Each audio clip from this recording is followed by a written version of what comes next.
Welcome to the 5th lesson of the Ultimate Songwriting Guide. We hope you're ready to start jamming out. Step 5. Time to choose your chords. To begin, let's brainstorm a little background information. The C and G chords are widely regarded as the simplest and most frequently used root notes in the major scale. On the poster, there are examples of both C major and G major chord sets for you to use.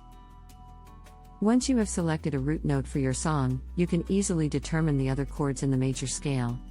We recommend sticking to C major or G major unless you are more experienced.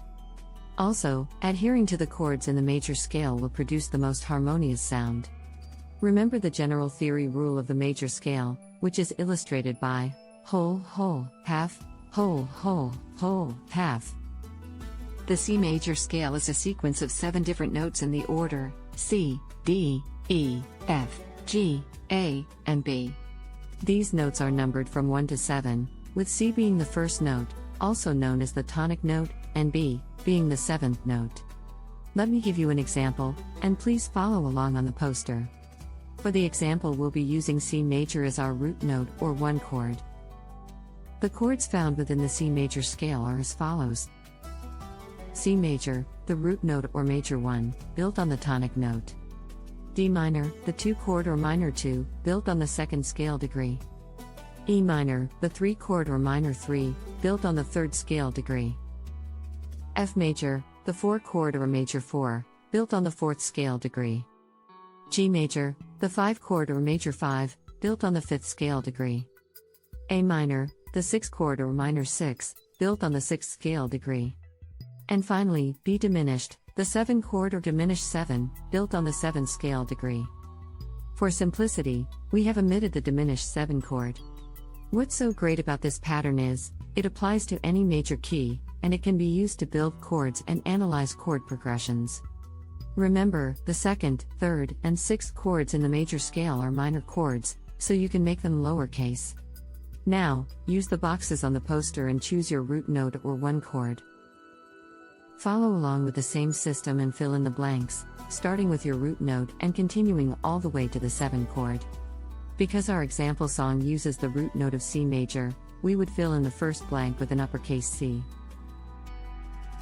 followed by D minor in the 2nd space, and E minor in the 3rd slot, F major in the 4th, G major in the 5th, A minor in the 6th, and so on.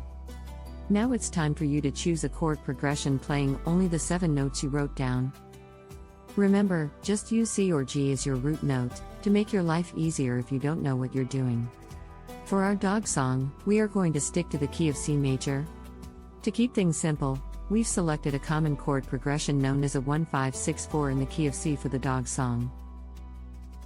However, there are other variations, such as 1-6-4-5, 1-4-6-5, 6-4-1-5, and 4-1-6-5 that you can explore. Write those down and play around with the chord progression you think sounds best. We're going to focus on a simple 1-5-6-4 chord progression.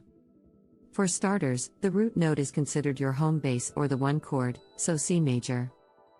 The 2nd note will be a major 5 or 5 chord, G major. Following that, the progression will shift to a minor 6 or 6 chord, A minor. Finally, the progression will conclude with a major 4 or 4 chord, F major. So the 1-5-6-4 goes like this: C major, G major, A minor, and F major. And that's a wrap for the dog song. Now grab your guitar or piano and start writing your own chord progression. If you don't know what to choose, just use a simple 1-5-6-4, using C as your root note. Now, begin playing the chords and try to start phrasing your song lyrics on top of your chords. This is just the beginning. Congratulations on completing step 5 of 16.